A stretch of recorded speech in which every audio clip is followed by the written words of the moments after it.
Welcome to another episode of The Brand Called You, a podcast and podcast show that brings you leadership lessons, knowledge, experience, and wisdom from thousands of successful individuals from around the world. I'm your host, Ashutosh Garg, and today I have a very, very accomplished professional from Trinidad and Tobago, Akilah Riley Richardson. Akilah, welcome to the show. Thank you. Thank you for having me, Thank Ashutosh. you. Akilah is a certified relational life therapist, a facilitator, and a certified clinical trauma professional. So, Akilah, let me start by asking you, tell me a little bit about your own amazing journey. So I've been in the field for about 16 years. Mm-hmm. Yeah. And I started actually studying business, Mm-hmm. right? And when I wanted to further my studies in business, I felt this calling inside. And the calling inside said, one day you'd be doing different kind of work. Mm-hmm. And the work you're doing would be in the field of mental health. Mm-hmm. And, I made the switch immediately to psychology, Mm-hmm. and then and after that into social work, right? Mm-hmm. So I have a BSc in psychology and a master's in social work. And, one of the things that I like is that I've been able to work in different spheres. So I've been able to work in the public service here in Trinidad and Tobago as a probation officer. Mm-hmm. I was able to work in the NGO sector, doing Right. facilitation and workshops for different people. And I branched off largely into private practice. So in my private practice, I am a couples therapist. I actually no longer identify as a certified relational life therapist. Mm-hmm. I identify now as a relational healing facilitator, which is my own thing that I'm doing now. All right. And I work a lot with couples. A lot of my work is around working with couples, especially couples who are on the margins. And when I say couples who are on the margins, I mean LGBTQI couples, couples that are from the BIPOC community, which is Black, Indigenous, and people of color. I work even with white couples, various couples from various parts of the world, and I work with persons who've experienced considerable trauma. Right, so I do work in trauma as well. That's what a lot of my training is, and alongside with that, I do a lot of teaching and training. So in my training, I train other therapists, to do this work that we do. And I also train future social workers because I educate at the University of the Southern Caribbean here. I think that when I think about training, I don't just see it as me depositing knowledge in people. I want an opportunity for persons, especially the senior therapists that I work with, to generate their own ideas and their own thoughts about how they like to do their practice. So for me, I see teaching and training as me sharing, me facilitating, but me enabling other therapists to kind of create their own models and their own ideas of doing the work as opposed to just me depositing and banking information.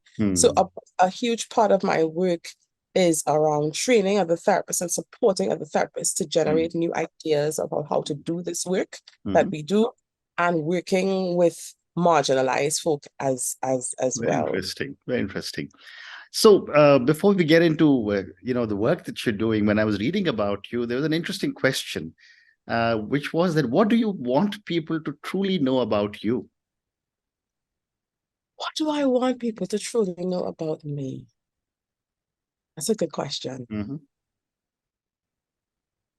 As I hear that question, as I go within myself a lot to make sure that I'm answering these things with honesty. I want people to know that I am a Black woman from the global South, and that because of these identities, I have the ability to create and generate knowledge. And I live in a post-colonial space. I live in a space that was colonized, by various European entities. And so a lot of times, those of us who exist in this part of the world don't always believe that we could create and generate knowledge. We take information from other parts of the world. I want people to know that at this point in my journey, I am embracing my practice with creativity. Mm, And I'm embracing my practice with a commitment to generate and create knowledge and to support other people's creation of knowledge. And I mm, want them to know that not because I want them to revere me, it's because I want them to see that same competence in themselves. mm, So I see myself as, like, this is my mission. I am supposed to demonstrate the capacity to create as a Black woman from the global South. And mhm, I see that it's very important for other people of color to mm, know that they can create and generate as well. mm. Thank you. What a great response. So let's talk a little bit about counseling. You said you're doing a lot of work with couples therapy, counseling and therapy. Yes. Tell me, what are some of the challenges you have addressed with couples? All right. So there's several. I would say, well, some of the things that we know, poor communication, that's a huge Mm, one. Infidelity, when mm, I'm working with couples who are trying to journey through mm, infidelity, mm, that or journey past infidelity, that's mm. difficult because of course infidelity is a huge trauma, a huge Correct. traumatic experience for the person on the receiving end. So that's really, really difficult. I Mm, would say for the couples that I work with who are BIPOC, Black, Indigenous, and people of color, you mm, know, it they experience things like racism, xenophobia, and those mm, things then affect their relationship and how they interact with each other. mhm, And so that is a huge challenge, like, mm, for them, just kind of trying to be able to keep themselves connected, you know, in the face of all of these challenges that they mm, experience. I say infidelity, poor communication, and just having to deal with the wider systemic issues and challenges that mm, they may have to face as well. mm. Interesting. And what is the process that you follow when you start to work with them? So the process has changed a lot. Now, as I told you, I now identify as a relational healing facilitator. Yeah. You Mhm, know, I was trained in models, and what I've done is I've sat with the models and with myself, and what I mhm, think is just the inherent wisdom of people, me as a person, as a human being, as an African descendant, and thought about, okay, what is the model approach I want to use? And the approach I use is now something called Pride, mhm, PRI. I've created this thing. So P means pivot, mhm, R means rumble, mhm, I means imagine, mhm, D is develop, and mhm, E is evolve.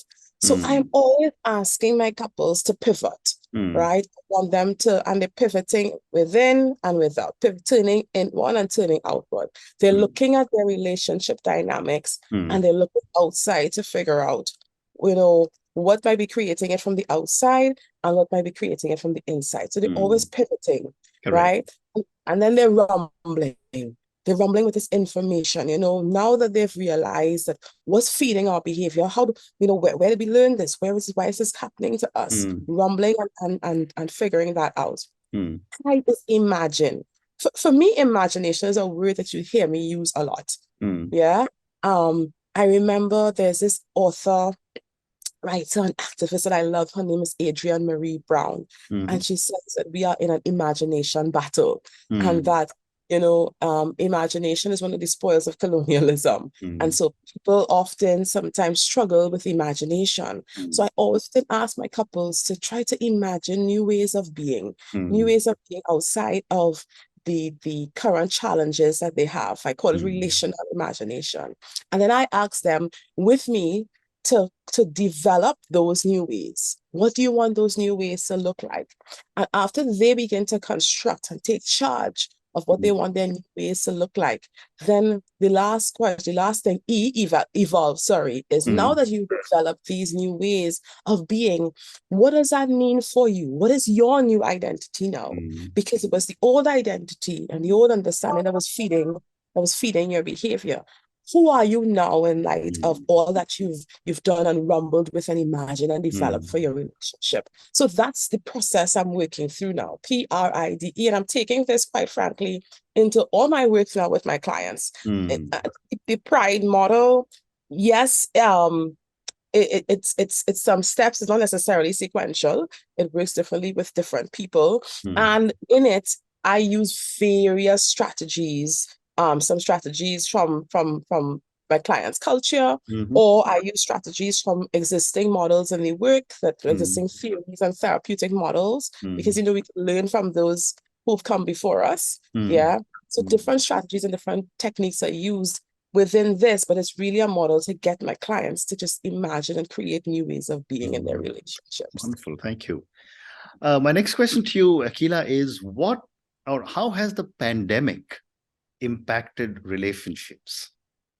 Oh my, when I remember doing several workshops about this, because during the pandemic, some people were getting closer, but some people were having more challenges. Correct. Because you see, people now had to live in the same space all the time.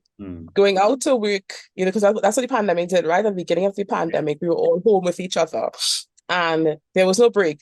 So if you had tensions in your relationship, the tensions would emerge. Correct. When you had to coexist in the same space. So the pandemic really created somewhat of some hostile relationships that we had to work through. But we were able to do that. I think the pandemic, if I may answer about even individuals, the pandemic really led to increase in like depression and anxiety and that kind of thing as well. So that was what the pandemic did to the couples, at least, and the individuals that I worked with. And you mentioned infidelity is one of the big causes for stress in relationships. What would you say are some of the other causes? I would say that many of us don't know how to process our emotions. And we don't know the difference between what we feel and reality. So many of us, we believe that once we feel something in our bodies, it means it's true. So if I'm feeling angry, it means somebody outside is trying to upset me. If I'm feeling sad, it means somebody's trying to. And so I found that people struggle with emotional intelligence. People struggle with being able to look within, name their emotions, and understand that emotions are generated not just based on what's happening in your present, but things that happened to you in your past and things that happened to you in the wider system. So when I sit with my couples, I found the ability to name emotions and to be able to track and trace, where is this coming from? Yes, I'm feeling this thing, but can I understand that this thing may be rooted, yes, in the present, but also in my own past experiences? I found that people struggle with that. The second thing I found as well, that people struggle with making up stories about each other. We love to, like I always say to my couples, I say a lot of times when I sit down and do this work, it's because you all are making up stories about each other that are not entirely true. Yeah. And it's my responsibility to come in and have you do the pivoting work within and without, turning outward and in, outward and inward. Yeah, and helping you to see, what, let's imagine, let's rumble with the stories that we make up with each other, make up about each other, and see if we can find different ways of understanding each other. How interesting. You also said, that when I was reading about you, that you have experience in working with couples and persons practicing consensual non-monogamy. Yes. Help me understand what this means and what kind of work are you doing there? Okay. So, some people practice monogamy, which is basically, having one partner, right? Some people have more fluid engagements, right? So they may have multiple partners and it's consensual, we all agree to it. We all say, what, I'm going to have multiple partners, right? And, when I do that kind of work, I know there's work around what we call polyamory, and I help support people to understand, what are the rules of engagement?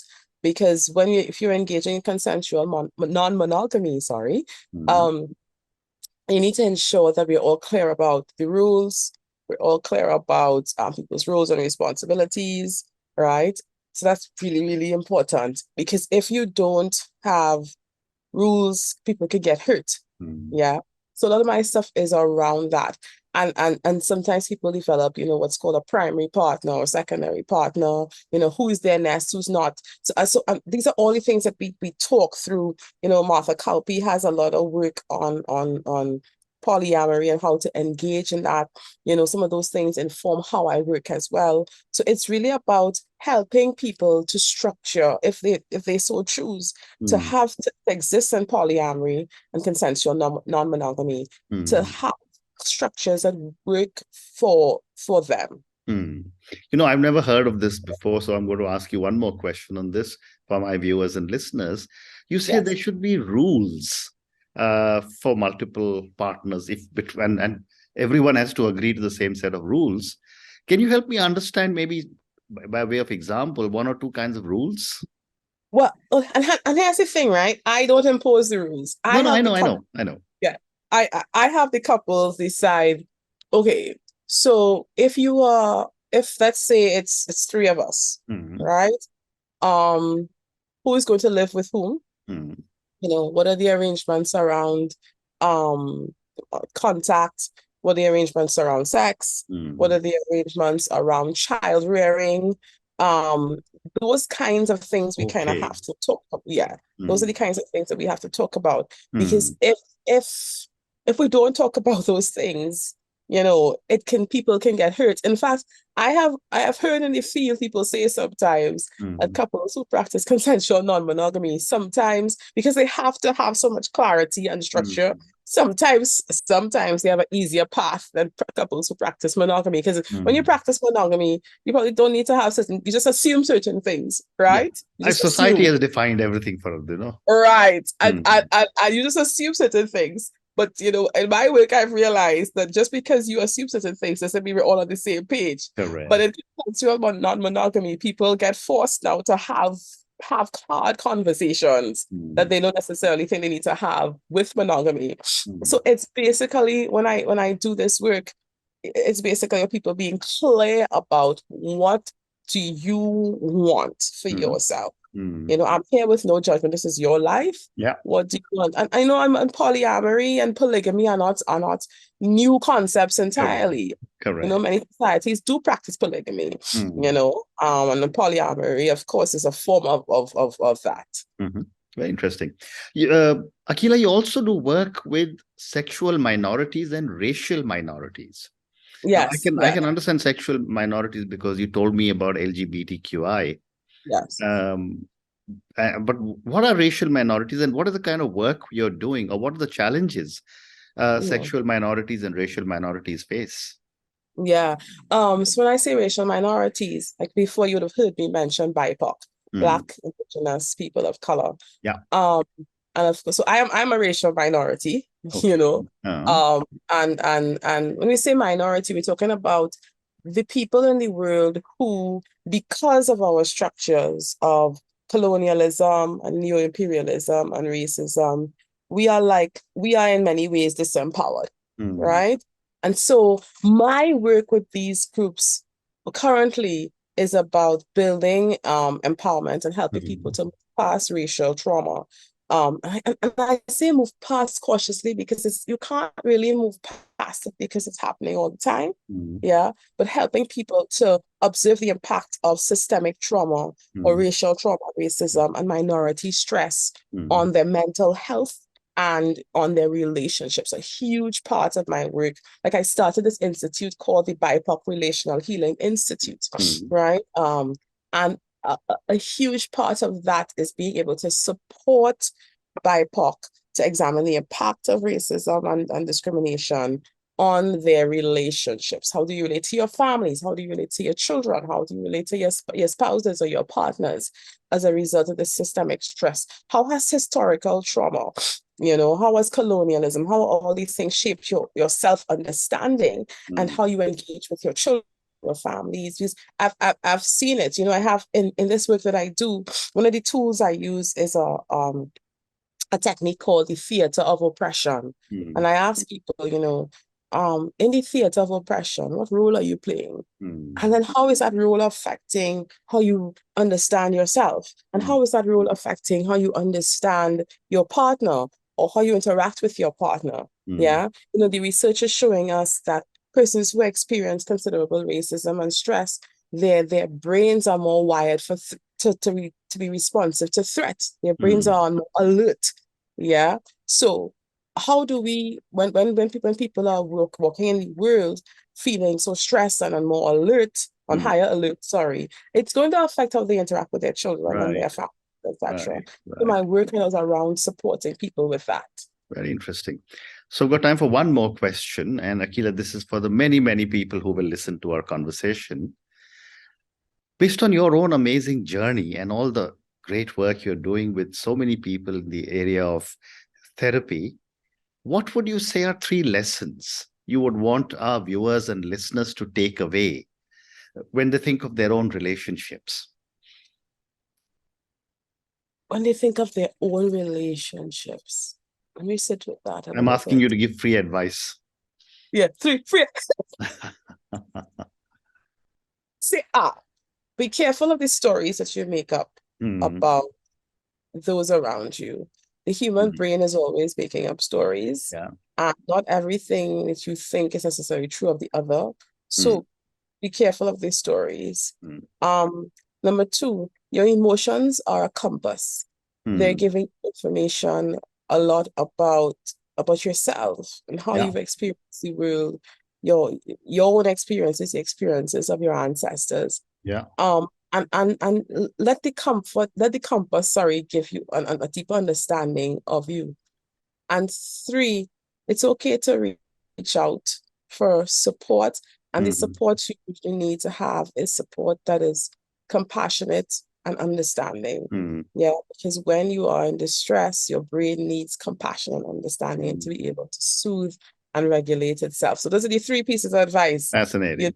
Stories, emotions, and get your support. Fascinating. And on that note, Akilah, and your 3 wonderful lessons, be careful of the stories you make up about one another. We all tend to do that when we are in a little bit of stress, and our mind always gets overactive and we start saying all kinds of things. So very powerful advice. Second, you said was emotions are a compass, and be careful about how you take directions from this compass. But also listen to your compass. And the third one, again, very important, is it is okay to reach out for support. Thank you so much, Akilah, for speaking to me. Thank you for talking to me about your own journey, about the challenges that people face in relationships. Thank you for talking to me about pride, which is your own developed acronym for different stages of work that you do with them. And finally, thank you for talking to me in so much detail about the different forms of therapy and support you give to so many different groups of people and minorities. Thank you for speaking to me, and good luck. Thank you. Thank you. Bye-bye. Thank you for listening to the Brand Called You videocast and podcast, a platform that brings you knowledge, experience, and wisdom of hundreds of successful individuals from around the world. Do visit our website www.tbcy.in to watch and listen to the stories of many more individuals. You can also follow us on YouTube, Facebook, Instagram, and Twitter. Just search for the Brand Called You.